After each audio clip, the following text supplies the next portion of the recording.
हरे Krishna everyone. आज हम श्रीमद् भगवत गीता के 6वें अध्याय के 24वें श्लोक को करने जा रहे हैं।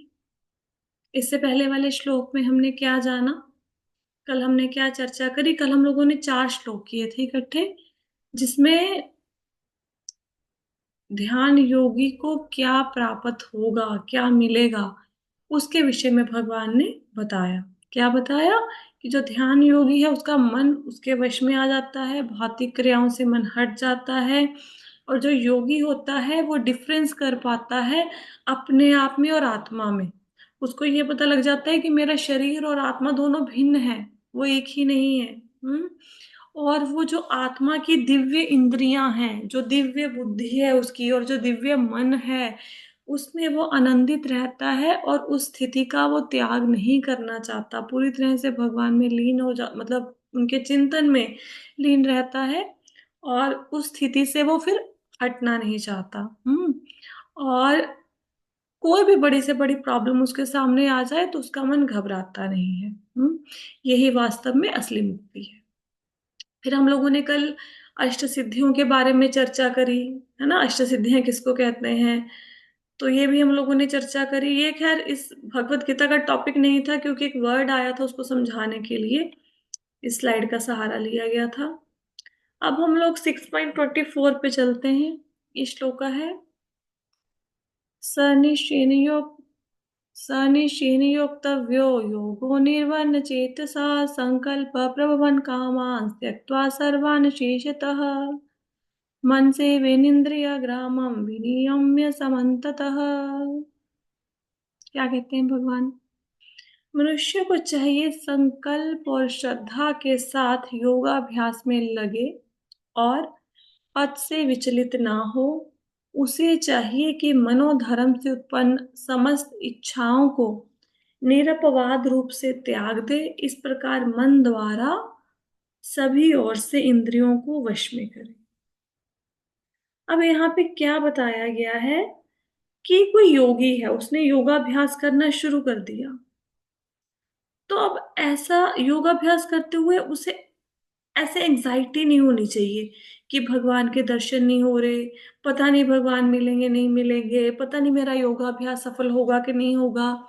ऐसे भक्ति में भी होता है ना, कभी कभी ऐसा लगता है ना कि पता नहीं हम भक्ति में प्रोग्रेस कर रहे हैं नहीं कर रहे, या वहीं पे खड़े हैं, है ना। कौन बताएगा हमें कि हम सही ढंग से भक्ति को संपन्न कर पा रहे हैं नहीं कर पा रहे हैं।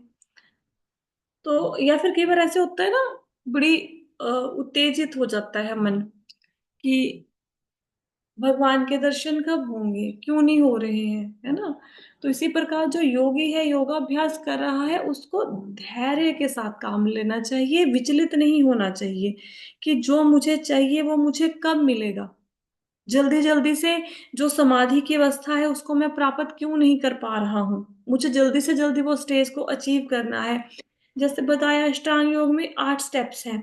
अब कोई व्यक्ति आज उसने अष्टांग योग का अभ्यास शुरू किया तो उसको लगे कि 10 दिन में मेरी समाधि लग जाएगी, तो ऐसे तो होगा नहीं। हर स्टेप के ऊपर समय भी लगाना पड़ेगा, साधना भी करनी पड़ेगी, तो उसके बाद ही हमें सफलता मिलेगी ना। तो क्या चाहिए योगी को? संकल्प और श्रद्धा के साथ पहले तो दृढ़ निश्चय होना चाहिए कि ये मेरा लक्ष्य है और मुझे इसको प्राप्त करना ही करना है। भक्ति में भी संकल्प से काम लेना चाहिए। भक्ति ऐसा नहीं होता कि अगर आपकी कोई इच्छा की पूर्ति नहीं हुई या जीवन में मुसीबतें अधिक आ गई तो हम लोग भक्ति के मार्ग को छोड़ दें। ऐसा नहीं होता। हाँ, भक्ति होती है अप्रतिहता। हाँ, अहेतुकी। अहेतुकी और अप्रतिहता का मतलब क्या होता है? अहेतुकी का मतलब होता है बिना किसी कारण के भगवान से प्रेम करो। भगवान से प्रेम इसलिए नहीं करना कि हम कहें कि हमारी ये इच्छा है, भगवान हमारी इच्छा को पूर्ण कर दे, तो फिर हम भगवान से प्रेम करेंगे। जैसे छोटे बच्चे होते हैं ना, अब छोटे बच्चे क्या करते हैं, आपने कभी एग्जाम के दिनों में देखा है? वो क्या करेंगे, फटाफट से जाएंगे शिव जी के मंदिर में, जाएंगे जल चढ़ाएंगे, है ना। हम लोग भी कभी कभी ऐसा करते थे ना कि मतलब एग्जाम शुरू हो गए तो सडनली हम लोग भक्त बन जाते थे। तो अभी कई लोग क्या करते हैं, जैसे वो बड़े अच्छे शिव जी के उपासक हैं, शिव जी की उपासना करते हैं। अब उनके मुसीबत आई, है ना, घर परिवार में किसी की हेल्थ खराब हो गई, कोई इच्छा पूर्ति नहीं हुई, है ना, तो क्या करें, किसी ने बताया ऐसा करो आप ना बृहस्पति देव के व्रत रख लो या लक्ष्मी माता के व्रत रख लो। तो अब उन्होंने शिव जी को त्यागा, अब लक्ष्मी माता के व्रत शुरू हो गए। अब लक्ष्मी माता के व्रत रख रहे थे, फिर सडनली क्या हुआ कि कोई फिर से कोई प्रॉब्लम आ गई या किसी इच्छा की पूर्ति नहीं हुई। तो किसी ने बताया ऐसा करो, अभी आप ना शनिदेव की उपासना करो। तो उसको छोड़ा, अब लक्ष्मी माता को भी छोड़ा, अब शनिदेव की उपासना करनी शुरू कर दी। तो ऐसे ना रोज रोज अपने इष्ट नहीं बदले जाते, संकल्प के साथ।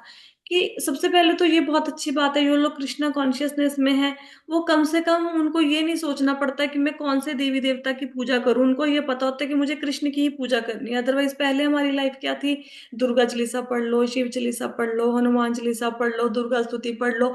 तो हमें पता ही नहीं था भक्ति क्या होती है। मतलब भक्ति मतलब हमारे लिए होता था जोत लगा के चार पांच चालीसे पढ़ लो, बस हो गया, है ना। ऐसे ही करते थे हम लोग।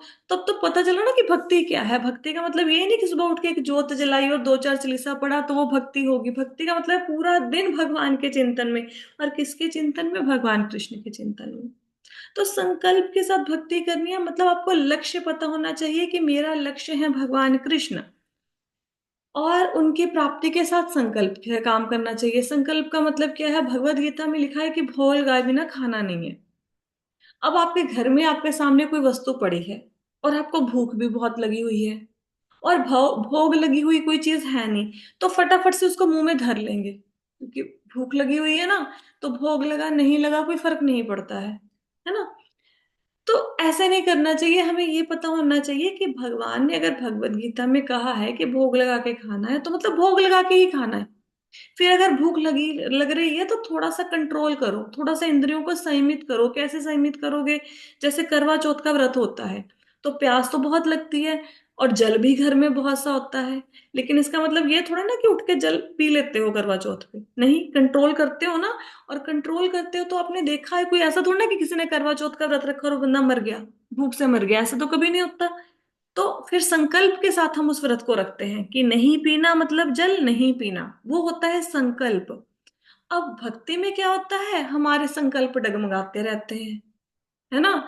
जैसे ही थोड़ा सा कुछ प्रॉब्लम हुआ, सर्दी जुकाम हुआ, सडनली भक्ति छूट जाती है सबसे पहले, है ना। कुछ थोड़ा सा बीमारी आई, कुछ हुआ, सबसे पहले भक्ति को छोड़ देते हैं। तो ऐसे नहीं, संकल्प के साथ लगना है और श्रद्धा के साथ। श्रद्धा होनी चाहिए। देखो, जब तक श्रद्धा नहीं है तब तक संकल्प नहीं आएगा। संकल्प श्रद्धा से आता है। जिस मार्ग पर चल रहे हो वो मार्ग ही सर्वोत्तम मार्ग है। जो लक्ष्य है आपका भगवान कृष्ण की प्राप्ति, वही सर्वोत्तम लक्ष्य है, वही सर्वोच्च लक्ष्य है। जब इस बात में भगवान कृष्ण में श्रद्धा होएगी तभी संकल्प आएगा, बिना श्रद्धा के संकल्प नहीं आने वाला, है ना। जैसे अगर मैं अब आपको बोलूं, अब आप कृष्ण भक्त हो, कल को बोले कि ऐसा करो कल से आप रोज गणेश जी की पूजा करनी शुरू कर दो। तो अब आपकी ऐसा नहीं कि आप गणेश जी का अनादर करते हो, अनादर नहीं करते, है ना। लेकिन अब श्रद्धा भगवान के कृष्ण के प्रति है तो आप उन्हीं के विषय में चिंतन करोगे, उन्हीं का मंत्र जाप करोगे। श्रद्धा के साथ संकल्प आएगा। और ये ऐसे योगी के बारे में बताया गया कि वो योगाभ्यास में लगा रहे, विचलित ना हो कि मेरे को सफलता नहीं मिल रही, डगमगा के फिर घर वापस भाग जाए, ऐसा नहीं, लगे रहो। हम्म। और अपने रास्ते से विचलित नहीं होना चाहिए। अब कई लोग हैं, ब्रह्मचारी बनना है, ब्रह्मचारी बनना है, चले गए मंदिर में, ब्रह्मचारी बन भी गए, फिर बाद में लगा नहीं नहीं अब ये तो गलत डिसीजन होगा, चलो गृहस्थी में चलो, फिर गृहस्थी बन गए, है ना। तो या फिर पता है क्या है, भक्ति में लगे हुए, अच्छा खासा लगे हुए हो, फिर थोड़ी सी कोई मुसीबत आती है फिर छोड़ के भाग जाते हैं। मैंने बहुत सारे ऐसे लोगों को देखा है, मैंने ऐसे ऐसे लोगों को देखा है जो दिन में 32 64 माला भी करते होते थे। मतलब बिल्कुल पूरा दिन भगवान कृष्ण का नाम ले रहे हैं और सडनली छोटी सी प्रॉब्लम आती है और बिल्कुल जीरो माला पे, बिल्कुल डाउन। मतलब बिल्कुल ही जीरो जीरो माला ही कर देते हैं, एक भी नहीं करते हैं। ऐसे नहीं, जो रास्ता चुना है उस पर लगे रहो। और क्या कहते हैं, कहते उसे चाहिए कि मनोधर्म से उत्पन्न समस्त इच्छाओं को निरपवाद रूप से त्याग दे। अब मन में तो इच्छाएं हैं ना, अब मन में तो खाना पीना सोना जागना सारी इच्छाएं हैं, मन से इच्छाओं को खत्म थोड़ा ना किया जा सकता है। मन है, इच्छाएं तो बनी रहेंगी, लेकिन उनका त्याग करना है। हाँ, इच्छाओं को छोड़ना है। राइट। तो इच्छाएं उठेंगी, संकल्प विकल्प मन में आएंगे, लेकिन कोशिश करके उनका क्या करना है, त्याग करना है। और मन के द्वारा सभी ओर से इंद्रियों को वश में करे, और मन के द्वारा इंद्रियों को कंट्रोल करने की कोशिश करे। कानों से कोशिश करे भगवान की कथा ही सुने, फालतू का गॉसिप ना सुने। जुबान से कोशिश करे भगवान की कथा का ही उच्चारण करे, भगवान का नाम ही ले। आंखों से कोशिश करे भगवान का ध्यान हो, भगवान के दर्शन करे। अगर सपोज खाना भी बना रहे, कम से कम मन भगवान में लगा रहे। तो मन भगवान में लगा रहेगा, चाहे आंखों के सामने रोटी है, तवा है, लेकिन जो चिंतन जब भगवान का हो रहा है तो भगवान का स्वरूप सबकॉन्शियस माइंड में आता रहेगा। अब यहाँ पे इस पूरे श्लोक में भगवान ने दो चीजों की चर्चा की है। किसकी? कि मन को दो चीजों में लगाना है। पहला काम क्या है? संसार से मन को हटाना है। दूसरा काम क्या है? भगवान में मन को लगाना है। दो काम करने हैं, और दोनों काम इकट्ठे इकट्ठे चलेंगे। ठीक है। तो पहला, संसार से विषय भोगों से मन को हटाना, लेकिन हटा के ऐसा नहीं कि शून्य बन के बैठ जाना है, बिल्कुल डम्ब होके बैठ जाना है ना। मन को भगवान में लगाना है। जैसे आप 16 माला जप करते हैं, या फिर एक दो माला कुछ तो करते ही होंगे। अब आपने माला शुरू करी, आप कभी एक बात का ध्यान देना, कोई माला ऐसी नहीं होती जिसमें 108 मन के आपने फेरे हों और मन सिर्फ और सिर्फ भगवान कृष्ण में लगा हो। ऐसा होता है कि 108 मनकों में भगवान कृष्ण में लगा मन? किसी का लगता है? नहीं, हट जाता है मैम बीच बीच में। और कितना बार लेके आने से कट जाता है। हट जाता है। तो कई बार तो ऐसा होता है, इवन इतना सटल है माइंड, इतना सटल है, इतना सूक्ष्म प्रभाव है इसका, कि अगर भगवान कृष्ण मन में आएंगे भी ना, तो 4 का मन के तक भगवान कृष्ण चलते हैं, 5वें पे फिर मन भाग जाता है। फिर याद आता है, फिर 20 मन के फेरेगे, पता नहीं कब निकल गए 20 मन के, फिर याद आता है नहीं नहीं भगवान कृष्ण का ध्यान कर रहे थे। फिर एक दो मनकों में भगवान कृष्ण, फिर मन भाग जाता है। ऐसे होता है ना माला में, है ना? ऐसे होते हैं कि नहीं होते, यस, बताओ? यस, यस ऐसे मैम। होता है मोस्टली, मतलब। जी माता जी, ऐसे ही होता है। कई बार तो ग्लानि होती है कि मन में नाम ले रहे हैं भगवान का, और भगवान तो है ही नहीं कहीं ध्यान में। तो देखो भगवान इस श्लोक में ना हमें क्या सिखा रहे हैं। भगवान कह रहे हैं अभ्यास करो, अभ्यास करो। भगवान को भी पता है कि मन को कंट्रोल करना इजी नहीं है, लेकिन भगवान कहते हैं कोशिश करते रहो। तो दो चीजों की ना इकट्ठे कोशिश करते रहो। क्या? एक तो जब भी माला कर रहे हो, कोशिश करो दुनियादारी की बातें मन में ना आए, और भगवान कृष्ण में ध्यान लगे। जो माला आप फेर रहे हो उसको सुनने की कोशिश करो, उस मंत्र को सुनने की कोशिश करो। और अगर देखो, 3 चरण हो गए। पहला, संसारिक विषयों से मन को हटाना है। दूसरा, भगवान में मन को लगाना है। अब स्टेप आएगा तीसरा, कि मन भाग जाएगा। जब तीसरा स्टेप शुरू हो, मन भाग जाए, तो फिर पहले स्टेप पे आ जाओ। क्या? मन को हटाओ, उस विचार से मन को हटाओ, है ना? फिर से भगवान में लगाओ, कोशिश करते रहो, कोशिश करते रहो। धीरे धीरे आप क्या देखेंगे, कि जैसे पहले बहुत अधिक मन भाग रहा था ना, अगर आप कोशिश करके जाप करेंगे थोड़ा सा मेहनत के साथ, तो आप देखेंगे पहले मन बहुत अधिक भाग रहा था, और अब थोड़ा सा मन कम भागने लगा। थोड़ा सा प्रभाव पड़ेगा। माला करते हुए थोड़ा सा भगवान कृष्ण का चिंतन होगा मन में। ठीक है। फिर जैसे जैसे अभ्यास करते जाएंगे, वैसे वैसे आप इसमें पारंगत होते जाएंगे। हाँ, पर कोशिश आपको ही करनी पड़ेगी। जैसे मैं बताती होती हूँ कि जब गाड़ी चलाना सीखते हैं, कार चलाना सीखते हैं, तो बड़ा मन इधर उधर जाता है, कि लेफ्ट का शीशा देखूं, राइट का शीशा देखूं, सामने का देखूं, क्लच दबाऊं, गियर दबाऊं, रेस दूं, कब ब्रेक लगाऊं, चारों तरफ से देखना है, साथ वाले को बचाना है, पीछे वाले को बचाना है, आगे तरफ से देखना है, साइड पे देखना है। तो ऐसा लगता है कि नहीं आएगी मुझे गाड़ी, कभी नहीं आएगी। लेकिन जब सीख जाते हो, तो आपको पता ही नहीं चलता कि कब पैर आपका, जब रेस देने की जरूरत है तो रेस पे चला गया। आप किसी से बातें भी कर रहे होते हो ना, तो कॉन्शियस होकर गाड़ी नहीं चलाते, गाड़ी स्वतः चलती है, अपने आप चलती है। अगर किसी को गाड़ी चलाना नहीं आता तो जो काम आपको आता है उसकी एग्जाम्पल लो। जैसे कि रोटी बनाना। ठीक है। जब पहली बार रोटी बनाई थी तो कैसे डर डर के बनाई थी ना। बड़ा ऐसे कि हाथ जल जाएगा, चिमटा पकड़ते हुए डर लग रहा था, गैस जलाते हुए डर लग रहा था। अब थोड़ा ना लगता है। अब लाइटर आते ही फटाफट गैस जला देते हो, फटाफट रोटी बना देते हो। है ना। अभ्यास। अब ये कैसे पारंगत हुए रोटी बनाने में? क्योंकि सालों की प्रैक्टिस है। तो नया बच्चा आके पूछेगा, मम्मी आपकी रोटी गोल कैसे बन जाती है? तो आप क्या बोलोगे? ये प्रैक्टिस है। नया बच्चा कुकिंग सीखेगा, वो छोटे छोटे स्पून के साथ नाप नाप के 1 चम्मच 2 चम्मच ऐसे डालेगा। आपके पास स्पून नहीं भी होगा ना, आप हाथ से अंदाजे से डाल लोगे। कैसे? प्रैक्टिस हो गई। तो जब हर काम दुनिया का प्रैक्टिस से आ सकता है, तो अगर भगवान में मन को लगाने की कोशिश करोगे, प्रैक्टिस करोगे, तो धीरे धीरे वो भी हो जाएगा। ठीक है। अब धैर्य और निश्चय को समझाने के लिए एक बहुत उत्तम एग्जाम्पल है। प्रभुपाद जी अपने इस श्लोक के तात्पर्य में ये एग्जाम्पल को लिखते हैं। ये एक स्टोरी है, छोटी सी। स्टोरी क्या है? कि एक बार एक गोरैया पक्षी होता है ना, गोरैया पक्षी। तो पक्षी अंडे देती है। हम्म, अंडे देती है समुंदर के किनारे। और अब वो अपना दाना चुगने चली जाती है अंडे देके। तो पीछे से समुंदर की लहरें आती हैं और उसके अंडों को बहा के ले जाती हैं। हम्म। तो जब गोरैया पक्षी वापस आती है, आपको उस चित्र में दिख रहा होगा, छोटा सा गोरैया पक्षी है ना। तो जब वो वापस आती है, गोरैया पक्षी, तो वो देखती है कि समुंदर ने तो मेरे अंडे ले लिए। तो समुंदर को बोलती है कि तुम मेरे अंडे वापस कर दो। तो समुंदर तो नहीं मानता। तो वो कहता है कि मैंने एक बार जो चीज ग्रहण कर ली, मैं तो उसको वापस नहीं करता।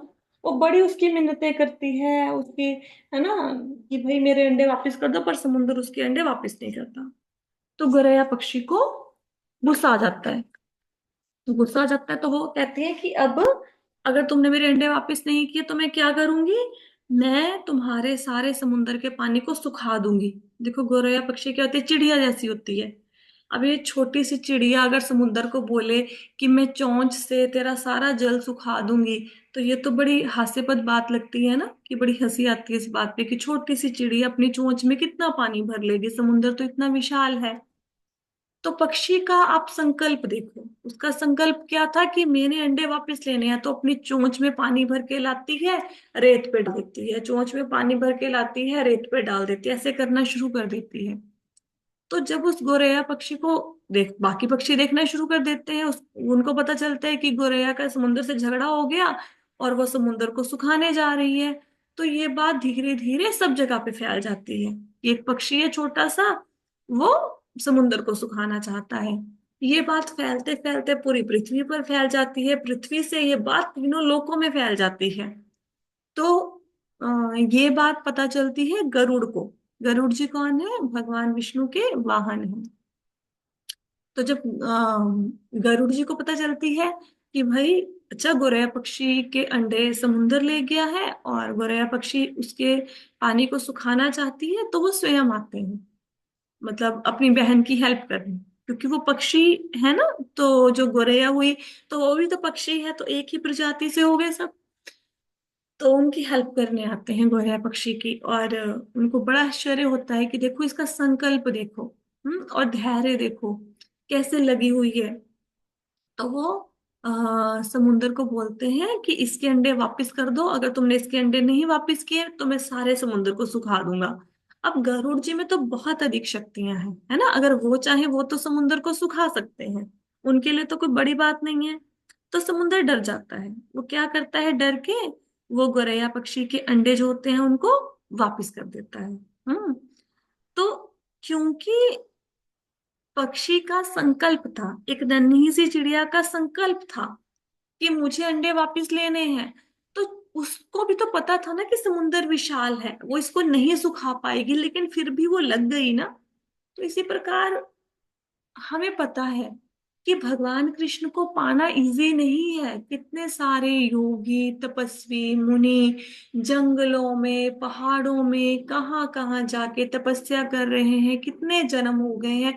इजी नहीं है भगवान को पाना, लेकिन हम प्रयास तो कर सकते हैं ना। हो सकता है हमें इस जन्म में भगवान ना मिले, अगले जन्म में मिल जाएंगे। उससे अगले जन्म में नहीं मिले तो अगले जन्म में मिल जाएंगे, उससे अगले जन्म में।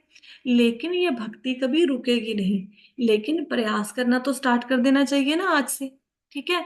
अगर प्रयास ही नहीं करेंगे, अब देखो गोरिया पक्षी अगर ये सोच के बैठ जाती है कि समुंदर ने अंडे ले लिए, मैं छोटा पक्षी, मैं क्या कर सकता हूँ, समुंदर इतना विशाल है, फिर तो उसकी हेल्प के लिए कोई आता ही नहीं। भगवान उसकी हेल्प करते हैं जो अपनी हेल्प खुद करता है। हम्म। अगर उसने अपनी सहायता खुद करने की कोशिश करी तो गरुड़ जी भी आ गए। तो अगर हम भगवान कृष्ण की प्राप्ति के लिए मन में एक दृढ़ संकल्प बना लें कि मुझे तो भगवान के धाम में जाना ही जाना है, तो भगवान स्वयं आएंगे आपकी हेल्प करने के लिए। है ना, वो स्वयं रास्ता दिखाएंगे। वो खुद गुरु से भी मिलाएंगे।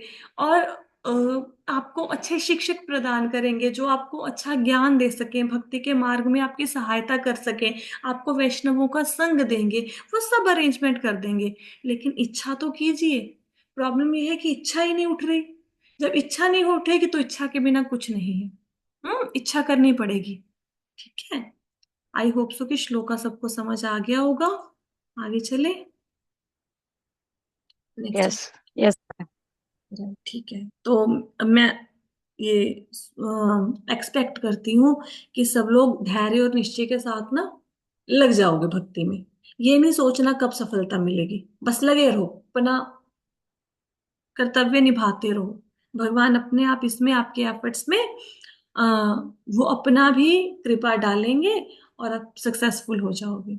6.25 पे चलते हैं। श्लोका है, शनैः शनैरुपैर्मेद्बुद्ध्या धृतिगृहीत्या आत्मसंस्थं मनः कृत्वा न किंचिदपि चिन्तयेत्। धीरे धीरे, क्रमशः, पूर्ण विश्वास पूर्वक बुद्धि के द्वारा समाधि में स्थित होना चाहिए। और इस प्रकार मन को आत्मा में ही स्थित करना चाहिए, अन्य कुछ भी नहीं सोचना चाहिए। तो ये योगी के लिए बताया गया है कि योगाभ्यास करना है धीरे धीरे। तो भगवान आप सब लोगों को बोल रहे हैं अभ्यास करना है धीरे धीरे। ऐसे नहीं कि एकदम से रेस लगा दी, फिर ठुस होके बैठ गए। जैसे अगर आपने कभी किसी रेस में पार्टिसिपेट किया हो, तो अगर खिलाड़ी पूरी अपनी एनर्जी पहले झोंक दें और बाद में फिर वो जीत नहीं पाएंगे, वो थक थक के बैठ जाएंगे, पीछे रह जाएंगे। तो खिलाड़ी को पता होना चाहिए कब कितनी अपनी शक्ति लगानी है। ठीक है। तो धीरे धीरे भगवान कहते, बुद्धि के द्वारा विश्वास पूर्वक, विश्वास मतलब कृष्ण की प्राप्ति होगी, बुद्धि के द्वारा समाधि में स्थित होना चाहिए। ये तो योगी के लिए बताया कि बुद्धि के द्वारा समाधि में स्थित होना चाहिए। भक्तों के लिए क्या है, पूर्ण विश्वास करके। किसके ऊपर विश्वास करोगे, दो दो लोगों के ऊपर, गुरु के ऊपर और भगवान कृष्ण के ऊपर। दोनों के ऊपर विश्वास करके लगे रहोगे, किसमें, भगवान की भक्ति में। और मन को आत्मा में स्थित करना चाहिए। मन में तो बहुत सारे विचार आते हैं, कोशिश करो मन में भगवान का चिंतन हो, बाहरी बातों से मन हटे। आप एक चीज देखना, एक एक्सपेरिमेंट करना, सुबह से शाम तक आप ये देखना, हम लोगों से कितनी बातें करते हैं। हम लोगों से ज्यादा बात नहीं करते। बात कब करते हैं, जब किसी को फोन करते हैं, व्हाट्सएप पे मैसेज करते हैं, या कोई हमारे घर आता है। तो हमेशा तो ऐसा नहीं होता ना कि घर पे आके कोई आपके सिराने बैठा है या फोन पे लगा हुआ है आपके साथ, है ना। ऐसा तो नहीं होता, या आप किसी के पास जाके बैठ ही गए हो गॉसिप करने के लिए। तो मोस्टली आप अकेले होते हो, बहुत सारा समय आप अकेले होते हो। लेकिन मन, मन में क्या चलता है, कोई भी बात जिसका कुछ लेना देना नहीं है, कुछ भी भक्ति के साथ भी लेना देना नहीं है, कुछ भी बात चल पड़ेगी। जैसे उसने मुझे ऐसा कहा तो क्यों कहा, वो मुझे ये बोल के क्यों चला गया, मेरा ये काम पड़ा है मैं कैसे पूरा करूं, अच्छा अब मेरे पास धन नहीं है तो कहाँ से आएगा। तो कुछ ना कुछ मन ना फालतू की बातें सोचता रहता है। और ये सोचने का जो काम है, ये 5-10 मिनट नहीं चलता, ये घंटों चलता है। कई बार ये काम सोचने का 10 घंटे 15 घंटे आपका ले लेता है जीवन के। जो भी लोग जॉब करते हैं, या सपोज कोई बंदा कोई घर पे कोई काम कर रहा है, या किसी का बिजनेस है ना। जैसे सपोज करो, किसकी एग्जाम्पल ले, जैसे बेबी जी की एग्जाम्पल, वो टीचर थे, ठीक है। अब जो टीचिंग के प्रोफेशन में है, तो बच्चों को लेक्चर दे रहे हैं, बच्चे सुन रहे हैं, लेकिन जब टेस्ट डाला बच्चे को तो ये तो फ्री हो गए, तो मन में क्या भगवान आएंगे? भगवान तो नहीं आएंगे, कोई ना कोई बात चल पड़ेगी। अब घर से स्कूल तक जाना है कि उतने रास्ते में भगवान का नाम लेते हैं? नहीं, मन में बातें चलती रहती हैं।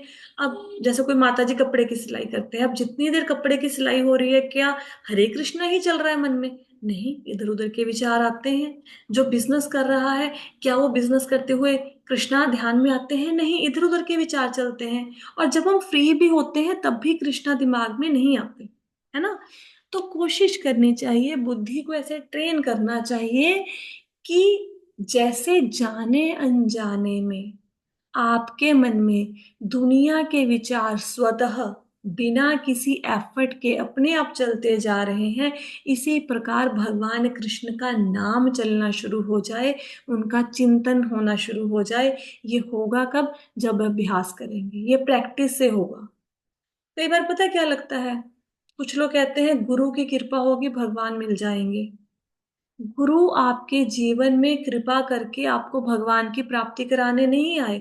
आप बोलो हम लोगों ने दीक्षा ली, हम ठुस होके बैठ जाएंगे, गुरु मिलाएंगे भगवान कृष्ण से? नहीं, वो उनकी कृपा है आपके ऊपर।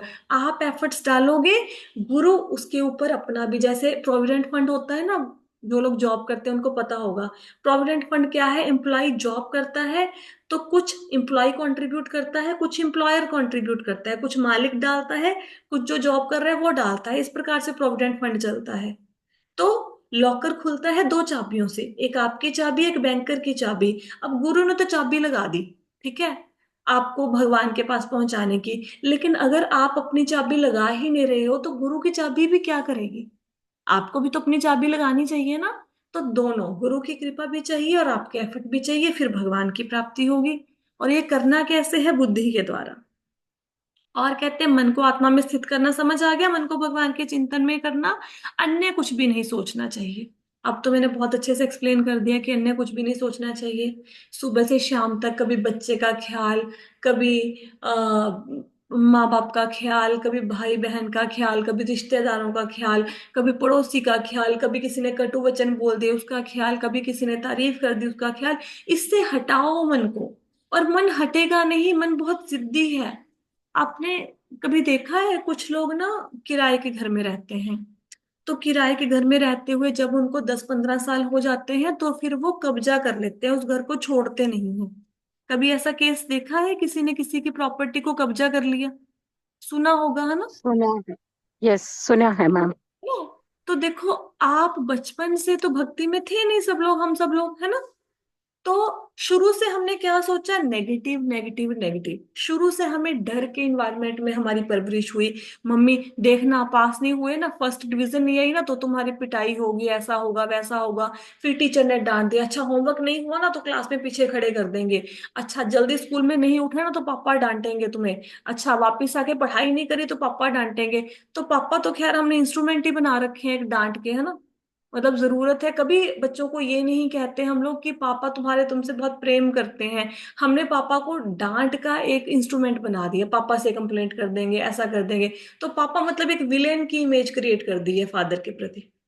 हाँ। तो और जो माता होती है वो बच्चे के अवगुणों को बजान मतलब छुपाने का एक साधन बन गई है ना। या पापा मीन्स एटीएम मशीन, कोई चीज चाहिए कौन दिलाएंगे? पापा दिलाएंगे, है ना। तो हमारे मन में ना शुरू से हम डर के नेगेटिव इन्वायरमेंट में पले बड़े हैं, है ना। तो ये इसने, डर ने, लालच ने, काम क्रोध ने, इन सब ने ना हमारे शरीर में घर कर लिया, इनका घर बन गया, इस नेगेटिव थॉट्स का घर बन गया। अब जैसे आप आईएएस की एग्जाम सपोज करो, मैं आपको बोलूं कल से आप भगवत गीता के एक चैप्टर को पढ़ने की कोशिश करो, ठीक है। तो सबसे पहले मन में क्या विचार आएगा? बताओ, क्या विचार आएगा? बोलो कोई। हमसे नहीं हो पाएगा, है ना, यही विचार आएगा ना। ये लगता है कि पूरी जिंदगी हम लोग पढ़ लेंगे भगवत गीता एक चैप्टर? सबसे पहले रेजिस्टेंस आ जाती है, नो। मैं आपको बोलूं कल से आईएएस की तैयारी करना शुरू कर दो, सबसे पहले मन में क्या आएगा विचार बताओ? क्या विचार आएगा? मुझसे नहीं होगा। हमसे ना होगा, फेल हो जाएंगे। तो इतना ज्यादा नेगेटिविटी को अंदर घर कर लिया है, कोई भी चीज, छोटी से छोटी चीज। अब कोई बंदा सूट पहनता है, उसको बोलो कल से साड़ी पहनना शुरू कर दो, ना हमसे ना हो पाएगा। इतना ज्यादा लिमिट कर लिया है ना अपने आप को। सबसे पहले नो, हर चीज का आंसर आता है नो। नहीं, हम इसके लिए नहीं बने, ये हमारा कंफर्ट जोन है, हम जिंदगी भर ऐसे जीते आए हैं और मरते दम तक ऐसे ही जीते रहेंगे। तो इस लिमिटेशन से अपने आप को बाहर निकालो। हाँ, और वो निकालोगे कैसे? मन को बोलो कि मैं ये कर सकता हूं, और ये हाँ तो कभी आती नहीं है, मन में आता है सबसे पहले नो, है ना? तो जब हमारे मन में नेगेटिविटी ने बचपन से घर बनाया, तो आपके मन से ये नेगेटिविटी जा नहीं रही। अब जिसकी आयु 40 साल की है, वो 40 साल से नेगेटिविटी ने घर बना लिया अंदर, ठीक है? फालतू की चीजों को सोचने के लिए 40 साल से फालतू का सोचे जा रहे हैं, सोचे जा रहे हैं। अब जब आप बोलोगे अपने अंदर कि काम क्रोध लोभ मोह कि छोड़ो मेरा पीछा, मेरे घर को छोड़ के बाहर निकलो, तो वो क्या करेंगे? वो हावी हो जाएंगे, क्योंकि आपका शरीर उनका घर बन चुका है, उनको घर छोड़ना मुश्किल लग रहा है। वो कब्जा करने की कोशिश करेंगे, है ना? वो और ज्यादा आपके ऊपर प्रहार करेंगे। हम्म। तो आपने करना क्या है? भगवान कृष्ण की शरण लेके कि हाँ, मैं इनको खत्म कर सकता हूं अगर भगवान की कृपा हो, कोशिश करनी शुरू करनी है। प्रॉब्लम ये है, कोशिश ही नहीं करते।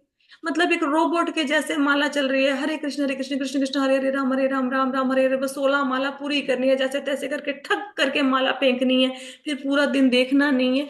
ऐसे नहीं। कोशिश तो करो कि मन भगवान में लगे, एक बार प्रयास तो करो ना। ठीक है, 1.5 घंटे की माला में हो सकता है मेरा मन 1.5 घंटे के 1.5 घंटे नहीं लगता, लेकिन कल से अगर आप प्रयास करोगे, तो ये नहीं हो सकता कि आप ये कहो कि माता जी 1.5 घंटे की माला में मेरा मन 5 मिनट भी नहीं लगा। ऐसा नहीं होगा, लगेगा। हो सकता है 5 मिनट ब्रोकन हो, आपका मन 20 सेकंड के लिए लगे, फिर 4-5 मिनट के बाद फिर 10 सेकंड के लिए लगे, लेकिन लगना शुरू हो जाएगा। पर कोशिश तो करो ना, बिना कोशिश के तो कुछ नहीं होने वाला, है ना? तो धीरे धीरे लगे रहिए। आगे चले, श्लोक समझ में आया ना? मैं हर श्लोक को, देखो बात हो रही है ध्यान योग की, लेकिन प्रभुपाद जी इसको भक्ति योग के संदर्भ में, भक्ति योग के कॉन्टेक्स्ट में इन सारे श्लोकों को जोड़ रहे हैं। और मैं भी जैसे प्रभुपाद जी ने बताया ध्यान योग के विषय में, सॉरी, भगवान ने ध्यान के विषय में बताया, मैं भी प्रभुपाद जी के अकॉर्डिंग ही उसको भक्ति योग के अकॉर्डिंग आपको समझा रही हूँ, और उसको आपकी प्रैक्टिकल लाइफ से जोड़ रही हूँ कि प्रैक्टिकल लाइफ में आप भगवत गीता को कैसे अप्लाई कर सकते हो। तो कोशिश कीजिए अप्लाई करने का। आगे 6.26, यतो यतो निश्चलति मनश्चंचलम अस्थिरम ततस्ततो नियम्येत तदात्मान्मन्येव वशम नयेत। मन अपनी चंचलता तथा स्थिरता के कारण जहां कहीं भी विचरण करता हो, मनुष्य को चाहिए कि उसे वहां से खींचे और अपने वश में लाए। देखो भगवान ने क्लियर कट बता दिया। मन, अब भगवान को पता है कि मन घूमता है इधर उधर, भगवान को हमारी माला भी पता है, भगवान को हमारा कीर्तन गायन सब कुछ पता है, हमारा भगवत गीता की बुक को पढ़ना भी पता है, सब कुछ पता है। तो भगवान क्या कहते हैं कि मन भागेगा, उसकी प्रवृत्ति है भागना। आपका क्या काम है? पकड़ के वापस लेके आओ। जैसे एक छोटा बच्चा होता है, अब छोटे बच्चे के मन में आ गया कि सामने पड़ा है इलेक्ट्रिसिटी वायर, उसको छेड़ना है, या मैंने सॉकेट को छेड़ना है। वो जाता है, उसको छोड़ छेड़ता है, माँ क्या करती है? उठा के लेके आती है। फिर भागता है, फिर माँ उठा के लेके आती है, फिर भागता है, फिर उठा के लेके आती है। सबके साथ ऐसे ही होता है ना। माँ ये तो नहीं कहती कि मैं तो थक गई, चलो कोई बात नहीं, लगा ले बिजली की तारों को हाथ, जो होगा देखी जाएगी। ऐसा तो नहीं कहती ना माँ। तो इसी प्रकार हमारा मन तो भागेगा। आप पकड़ के लेके आओ, पकड़ के लेके आओ। वो पूरी माला में हजारों बार भागेगा, आपको हजारों बार पकड़ के लेके आना है। इससे होगा क्या? होगा ये कि अब हजारों बार मन को पकड़ना पड़ रहा है, धीरे धीरे गिनती कम होके सैकड़ों पे आ जाएगी, सैकड़ों से गिनती कम होके कुछ मिनटों पे रह जाएगी। कुछ कुछ, मतलब जैसे मन भागा 50-60 बार, बस ऐसे, तो मन की प्रवृत्ति कम होनी शुरू हो जाएगी। फिर मन अपने आप भगवान में लग जाएगा। फिर आप कोशिश भी करोगे तब भी बाहरी विचार नहीं आएगा मन में। लेकिन कोशिश कब से करोगे? कब से कोशिश करोगे ये करने की? कब से करोगे भाई? माता अभी जी से। आज से ही। अभी अभी से। Now. Now ma'am. Right now.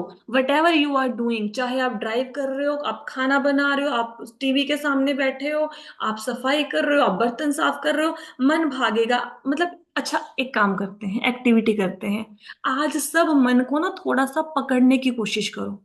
पकड़ने की कोशिश करो।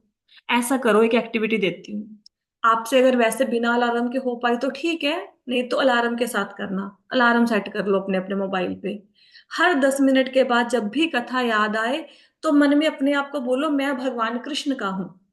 बस ऐसे ही चलते फिरते जब भी याद आए, मैं भगवान कृष्ण का हूं। खाना बनाते बनाते मैं भगवान कृष्ण का हूं।